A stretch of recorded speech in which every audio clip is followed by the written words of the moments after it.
माजी पंतप्रधान डॉक्टर मनमोहन सिंग यांच्या पार्थिवावर दिल्लीतील निगमबोध घाटावर शासकीय इतमामात अंत्यसंस्कार करण्यात आले। त्यापूर्वी महामहिम राष्ट्रपती, पंतप्रधान आणि सर्व ज्येष्ठ नेत्यांनी त्यांना श्रद्धांजली वाहिली। त्यानंतर तीनही सैन्य दलातर्फे त्यांना मानवंदना देण्यात आली।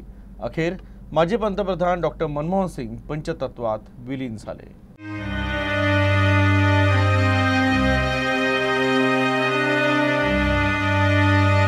माजी पंतप्रधान मनमोहन सिंग यांच्यावर शनिवारी दिल्लीतील निगमबोध घाटवर शासकीय इतमामात अंत्यसंस्कार करण्यात आला। लष्करांच्या वाहनातून त्यांचे पार्थिव दिल्लीतील निगमबोध घाटावर आणण्यात आलं। येथे तिन्ही सैन्याच्या वतीनं बंदुकांच्या 21 फेऱ्यांची सलामी देण्यात आली। त्यानंतर राजकीय इतमामात अंत्यसंस्कार पार पडला।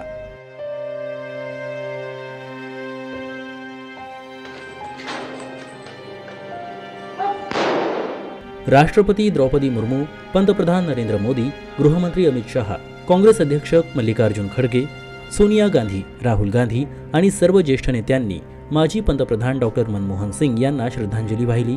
यावेळी डॉक्टर मनमोहन सिंग यांचे संपूर्ण कुटुंबही उपस्थित होते। विशेष म्हणजे अंत्यसंस्काराच्या वेळीही मनमोहन सिंग यांना त्यांची आवडती निळी पगडी घालण्यात आली होती। कॅम्ब्रिज विद्यापीठाची आठवण म्हणून ते अनेकदा निळ्या रंगाची पगडी घालायचे।